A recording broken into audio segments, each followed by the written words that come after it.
tayo sa Bike. Yan. Bagong business natin. Bibili tayo ng ilang unit dito. So, personal ko, bibili rin ako. Ang ganda na sapatos mo, ano? Okay. Wow. Tricks, okay naman na. Tricks, di ba? Oo, walang problema. Yung brand ito. Ano lang mas ano? Tricks o yung mountain? Halos same lang din po Same lang sila? Halos same lang din sila na sabay sa market. Okay. Ito naman yung helmet. Unahin ko muna kaya helmet. Meron sir. Guys, unahin natin ang helmet. Marami naman tayo. Alin yung medyo mabangis na lang siya? Ganda din na naman. Kaya sa around 1,000 up. Ito yung brand. Pero ito, okay, pag ito pala, kahit hindi ko na pagtanong, gulong. Talagang malambot siya dahil nga may ano. Kasi ayusin pa bago yung... Dito pala, ito bisak na ganito, ano? Pero pag hindi, aray tanong ko, di siyempre kami, kaya ako nila tanong, pero yan, isa yung tanong nila, no? Sige, saan mo yun? Gusto, meron akong pamangkin, 14 years old. Sabi, Tito, may binibigay doon. Yung ano nga yun yun? Ano, Pixel nga? Pixie Bike. May binili. Sabi ko, mahal naman nga. Sabi, hindi, binili ko. Pilit niya eh. Pero siya nakita na isang bike shop na nagsarado, aning na bike daw, baklas lahat. Binibenta doon ng pagkikitaan. Tapos siya eh, binili mo nga. Binuo nyo nga yan. So sabi ko, gusto kong supportan yung bata ko dyan. Kung mag-negosyo kami. So, may mga negosyo na ako. Kaya tanong lang na. Ito dito. Dito sa inyo. Magkano yung pinakababa? Pero yung pinaka-presyo niyan dito sa amin, naka-posted din sa Facebook page namin. Ito yung Magkano umabis ko ito? Halimbawa, sir, 27. Pagdating ko sa lugar nga, magkano mo ito pwede dito? nasa 30. Mga 2,000, 3,000. Pwede na rin. Pwede rin. Mga merch meron kayo dito. Meron naman tayo mga jersey. O kung mga pang-bike jersey. Nandito tayo sa Bike. Yan. Bagong business natin. Bibili tayo ng ilang unit dito. So, personal ko, bibili rin ako. Ang ganda na sapatos mo, ano? Okay. Ganda ng helmet yan. Try natin yung helmet. Try natin ito, ano? So, titingin tayo ng ito yung nagugustuhan natin, guys. Okay na ito, okay? Sorry. Okay ito, Prince. Okay. Isa na hindi okay. Budget. Sa bagay, pwede naman natin budget na. Yung trek, ano yung ginagamit ni Aeroloto? Trek, ano? Trek na ba? Yung road bike siguro. Ito, yung trek. Wala ka po tayo. Wala kayo. Guys, ha? Hindi tayo. Fine. Ilang yan. Ito.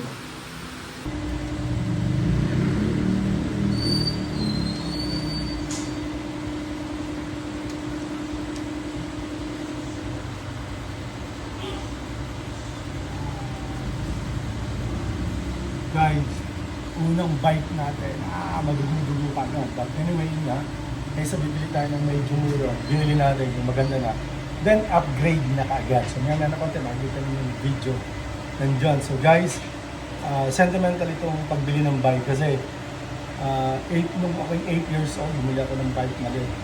So kwento ko sa inyo later kung bakit medyo para sa akin mahalaga ang pagbili ng bike. You know? So may na konti, papakita nyo rin. Then later, pag nag-vlog tayo ulit, explain ko sa inyo bakit sentimental ba yung pagbili ng bike. Ano? Napaganda sa inyo.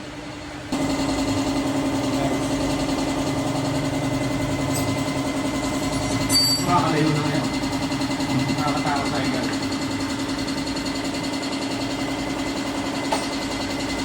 Ang maganda, bumupormahin pa talaga. Ito mga papagtan. Ano sir? Bumupormahin yan, mga papagtan. Pero okay na rin naman, no?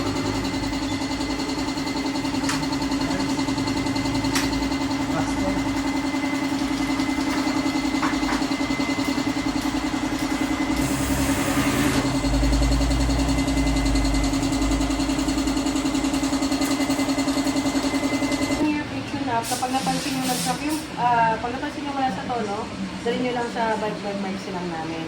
Pwedeng once a month, twice a month, kung kailan nyo napansin na delay na po. So, libre yun. Yes, libre lang yan. Pag may dala kang receipt. Xerox copy, printed photo, pwede.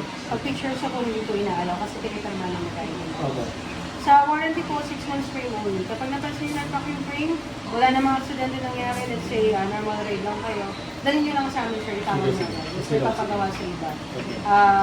Kapag ka naman po, cause of accident, either sa labas or loob ng bahay, hindi na po namin tinatanggap sa warranty. Within 7 days, kung may mapansin po kayo sa bike, any parts, dalhin nyo lang sa amin, sir, itawag nyo. Pag po ipapagawa sa iba kasi mabubuhay po. Halika dito lang yan. Sige, sige. Within 7 days, sir, i-check na rin po ng problema. Kapag naman po ang ano niya is maayos naman natin dito, pwede naman po.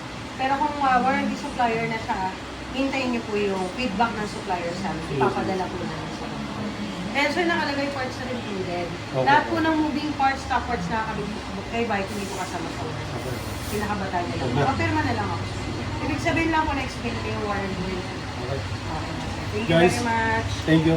Ang dami na. Bike lang. Pero ang daming dinagdag natin. Ha? Dami. Kaya madugog guys. But anyway, tatabi natin to. Dapat pala papaseros ako.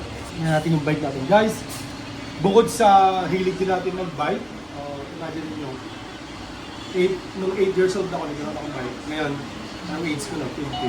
So ngayon lang ako nakabili ng bike. Kaya napaka-ano nito, napaka-sentimental, napaka-importanting pagkakataon to. Guys, andito, at the same time, gusto natin gawing negosyo. May pera nga ba sa bike? Sa pagbebenta ng bike? So, gusto ko kung magbebenta ako, gusto ko ako nagbabike din para may share ko rin yun sa mga tao. So, tayo mga negosyante, dapat mag-share din tayo. So, marami dito mabibili yan. So hopefully, magkaroon tayo ng negosyo na ganito. Ano, yan? Okay? So, tingnan na natin yung pinapagawa natin. Okay.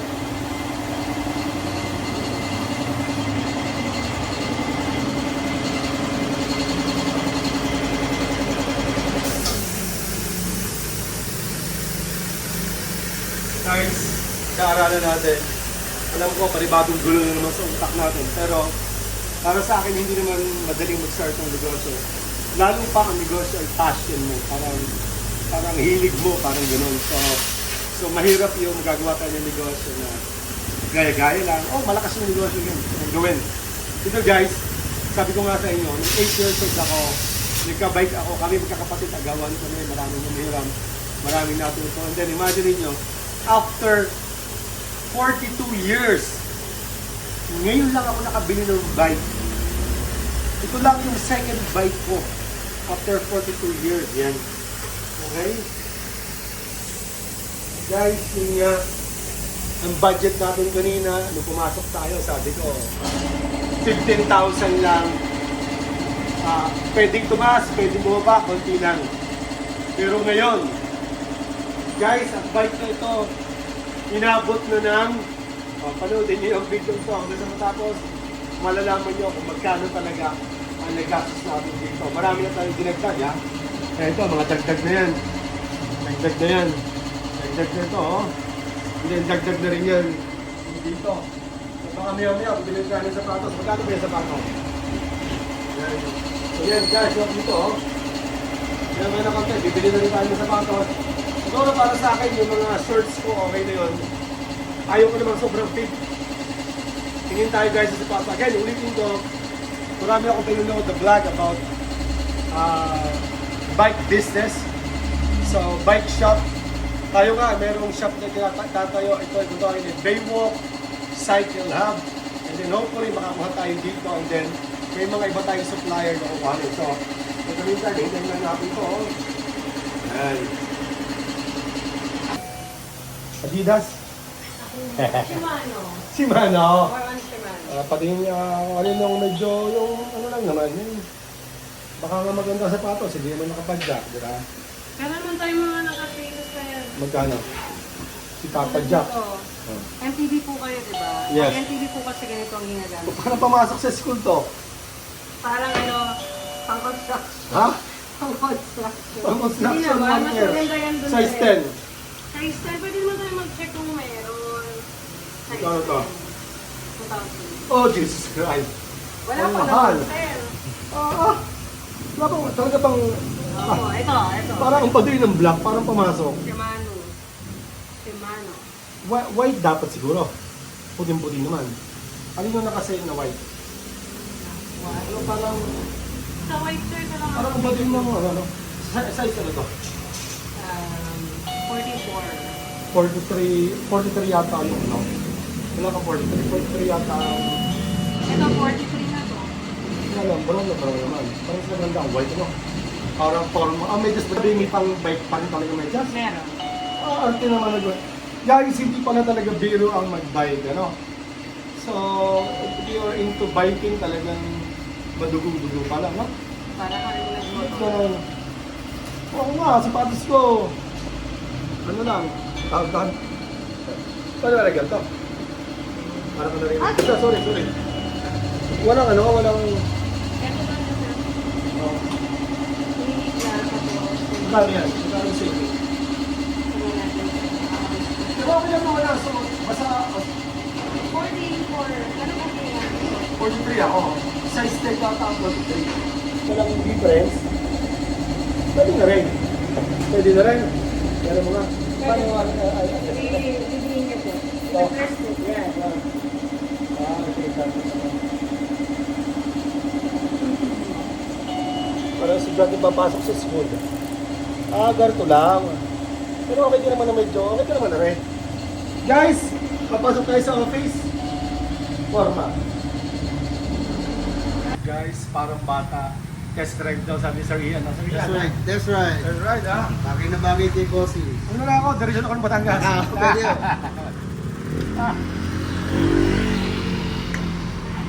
Taas pala, no?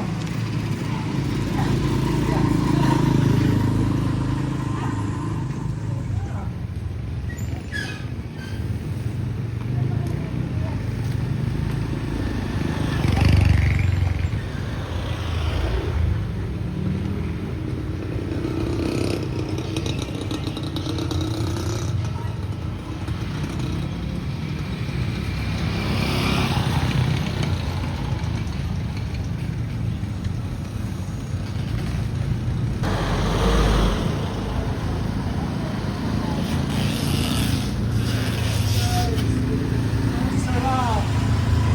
Ganito talaga sa mataas. Ganito pa talaga ang pagbaba. Ganito parang tatalon.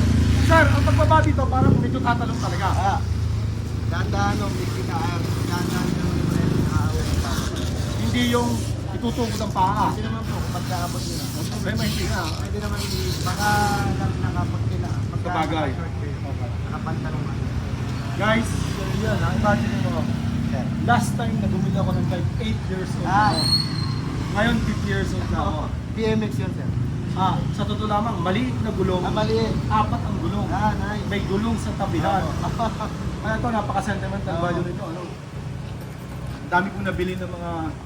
Siyempre tayo may negosyo. Marami tayong nabili mga sasakyan ko. No? Pero bumili pa rin tayo ng bike. Picture na kita, sir. Yes.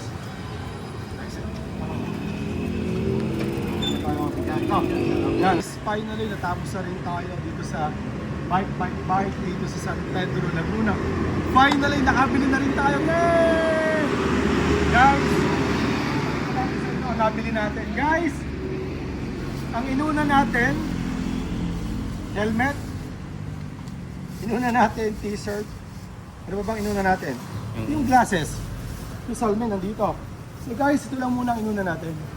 Wala pa tayong pabili ng bike. And then, bumili na rin tayo guys ng stand. Para pag bumili tayo, meron na tayo. Guys, medyo madulo ang presyo. Kaya hindi kaya ng budget. Ano? Kaya ito lang muna ang binili natin. So, hopefully next time, mag-vlog tayo guys. Ma-share natin yung pagbili natin guys. Siguro na-prank ko kayo. No? Pero guys, Sir Ian, hawak-hawak ni Sir Ian, ang dream bike natin. Yan guys, ang pakakisig. Yan, woo! Finally, bili natin, na-prank ko kayo. Guys, ito guys, active din pa natin sa mga bote, dyanyo, at bakal, ano? Joke lang. So, sabi ko nga sa inyo, napaka-memorable. Sir Ian, maraming salamat ha. Salamat ha. Highly recommended ha, bike, ano? So, tatlo yung branches sila, pero dito, doon kayo pumunta. Hanapin nyo sila sa Ria. Napakababait. Ano? So guys, yun lang. Dito na lang. Uwi na tayo ng Batangas. Yun po. Tapay po. God bless po. Guys, uwi na tayo. Sa likod na, dala-dala na natin ang ating pinapangarap na bike.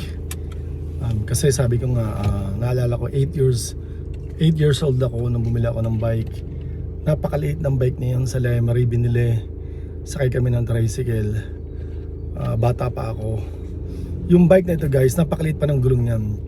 Yung kaliwat kanan, yung huli, 4 ang gulong. May 2 maliit na gulong yan. Para hindi ka matumba pag hindi kang marunong kasi bata pang.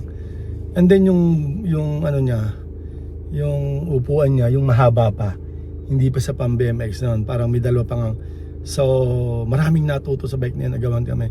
Ang biro pa nga ng tricycle driver noon bakit hindi mo pa i-drive pa inyo or sakyan, parang gano'n. So napaka-memorable. So thank you Lord na finally, imagine niyo almost 42 years saka uli ako nakabili ng bike. So marami naman nga tayong ibang sasakyang nabili, halos yung mga pangarap natin, yung owner isa rin yung sa pangarap. So finally, imagine niyo 50 years old ako, 8 years old ako nung magkaroon ako ng bike. Ngayon lang ulit tayo bumili. So thank you Lord. So kayo, wag kayong yung pangarap natin, kami mga pangarap tayo, pilitin natin na matupad. Hindi po pwedeng pangarap lang talaga. Kinakailangan gawan natin ang paraan. So God bless po mga kanegosyo kayo sa Familia. Thank you for watching. At sipag, tiyaga po tayo, sabay-sabay po tayong masenso. Bye-bye po.